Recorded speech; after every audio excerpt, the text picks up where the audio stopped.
Bonsoir à tous et bienvenue encore sur Mathosphère. Aujourd'hui, nous allons présenter un célèbre paradoxe intitulé le paradoxe de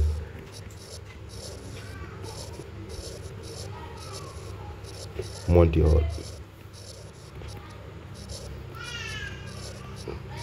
Donc, avant de se prolonger dans le vif du sujet, essayons de se mettre dans le contexte. Donc, imaginons juste qu'on ait trois portes.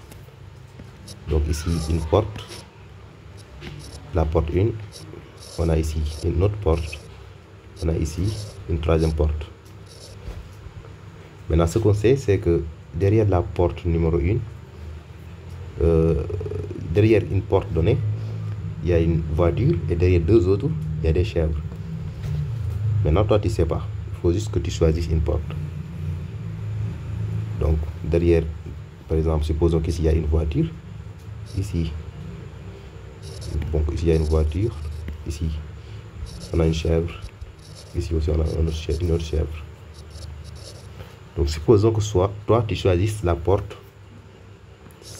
numéro 1, celle-ci. Donc, toi, tu choisis cette porte-là. Maintenant, celui qui organise le jeu, il ouvre carrément cette porte-là, la porte numéro 2. Et toi, tu vois un chèvre. Maintenant, il te demande, est-ce que tu vas changer de porte? Genre, de base, toi, tu as choisi cette porte-là. Mais tu ne savais pas qu'il y a une voiture ou pas. Tu as juste choisi. L'organisateur de l'émission ouvre cette porte numéro 2 là et tu vois clairement un chèvre. Maintenant, il te demande, est-ce que toi, tu veux changer ou pas? Maintenant, logiquement, voyons, si tu changes, il y a combien de sens que tu gagnes? Donc, normalement, toi, si tu changes de porte, tu as l'embarras du choix. Donc, soit tu ne vas pas choisir cette porte au milieu parce que, tout simplement, l'organisateur t'a montré clairement qu'il y avait une chèvre là. Donc, lorsque tu devras choisir entre la porte 1 et la porte 3. Donc, logiquement, il y a une chance sur 2 que tu gagnes en changeant de porte. Donc, 50-50. Mais voyons pourquoi ce résultat est faux. Logiquement, bon, ce que tu te dis en tête en premier lieu, c'est qu'en changeant de porte, il y a une chance sur 2 de gagner. Parce que tout simplement, soit c'est la porte que j'avais choisie initialement, soit c'est l'autre porte que l'organisateur ne m'a pas montré. Mais voyons pourquoi c'est faux. Notons P1, l'événement, la voiture est derrière la porte 1. Voiture est derrière la porte 1. Notons P2, l'événement, la voiture est derrière 2. Notons P3, l'événement, la voiture est derrière 3. Et notons E2, l'événement, on ouvre la porte 2. Par exemple, l'organisateur de la réunion, la porte 2. Donc, on est en train de voir la probabilité, parce que sur du sens, on est en train de voir la probabilité que tu gagnes. Donc, on est en train de voir la probabilité que la voiture se trouve dans la porte numéro 3, ici, sachant que on a ouvert la porte 2. Donc, on est en train d'évaluer la probabilité que la voiture se trouve dans la porte numéro 3, sachant que on a ouvert la porte 2. Donc, on connaît tous cette formule célèbre des probabilités conditionnelles qui nous dit que ça, c'est probabilité de P3 inter O2 sur P de O2. Seulement que P de P3 inter O2, c'est la même chose que P de O2 inter P3. Et ça, c'est P de O2, sachant P3 fois P de P3. Donc, voyons. Donc, on remplace d'abord avant tout dans la formule. Donc, on peut dire que P de P3 sachant O2, c'est P de O2 sachant P3 fois P de P3 sur P de O2. Maintenant, on est en train de voir que vaut P de O2 sachant P3. La probabilité qu'on ouvre la porte 2 sachant que la voiture se trouve dans la porte 3. Bon, rappelez-vous, de base, moi j'ai choisi ici. On a choisi cette porte-là. Quelle est la probabilité que l'organisateur ouvre cette porte-là, sachant que la voiture se trouve ici? Ça, c'est certain.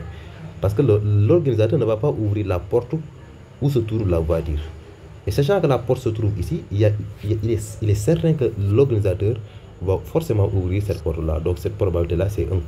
C'est sûr. On est sûr que l'organisateur ouvre la porte 2, sachant que la voiture se trouve derrière la porte 3. Alors que moi, j'ai choisi déjà la porte 1. Donc cette probabilité-là, on est sûr, c'est certain. Et P de P3, donc de base, c'est 1 tiers. Parce que de base, chaque porte, il y avait une chance sur 3 de gagner. Il y avait 3 portes, il y avait une chance sur 3 de gagner. Donc P de P3, c'est 1 tiers. Maintenant, que vaut P de O2? Ici, on sait. Donc, par exemple, soit on choisit la porte 1, soit la porte 2, soit la porte 3. Si on choisit la porte 1, soit on ouvre la porte 1, ou bien 2, ou bien 3. Donc, c'est la formule de la loi des probabilités totales. O2, O3, O1, O2, O3. Soit on choisit P1, soit P2, soit P3. Une fois choisi P1, soit on ouvre O1, soit on ouvre O2, soit on ouvre O3. Une fois choisi P2, soit on ouvre O1, soit on ouvre O2, soit on ouvre O3, ainsi de suite. Maintenant, nous, ce qu'on a besoin, c'est O2. Donc, d'après la formule des lois de probabilité totale, on peut dire que P de O2, je peux l'obtenir ici, dans cette branche-là, ou bien dans l'autre, ou bien dans l'autre. Donc, c'est P de O2 inter P1, plus P de O2 inter P2, plus P de O2 inter P3. C'est bon? Voilà. Maintenant, on remplace par la formule conditionnelle. Donc, c'est P de O2 sachant P1 fois P de P1 plus P de O2 sachant P2 fois P de P2 plus P de O2 P de O2 oui, sachant P3 fois P de P3. Maintenant, évaluons chacune des probables dessus. P de O2 sachant P1. La probabilité qu'on ouvre la porte 2, sachant que la voiture se trouve dans la porte 1. De base, moi, j'avais choisi cette porte-là. Maintenant, sachant que la voiture se trouve ici, quelle est la probabilité que l'organisateur ouvre la porte 2? Voilà, parce que une fois choisi cette porte-là, l'organisateur avait deux choix d'ouvrir, parce que sachant que la voiture est ici, le chef se trouve soit ici, soit ici. Donc il avait deux possibilités de choisir entre ces deux portes-là.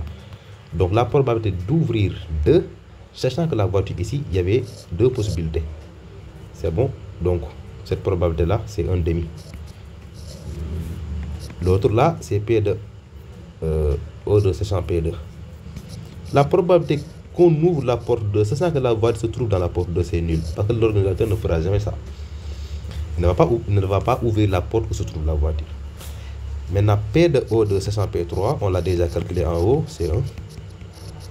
On l'a calculé ici, oui, c'est ça, c'est 1. Maintenant, on remplace tout dans notre expression.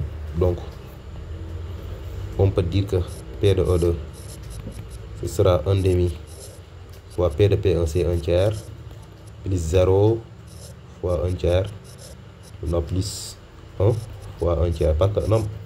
Parce que tout simplement P de P1 égale P de P2 égale P de P3 égale 1 tiers. Au début, il y avait les mêmes possibilités. 1 tiers, 1 tiers, 1 tiers. C'est bon? Voilà. Donc, P de O2 au total, ça me donne, si on calcule ça, on trouve 1/2. Maintenant, on remplace dans la formule, dans notre formule ici.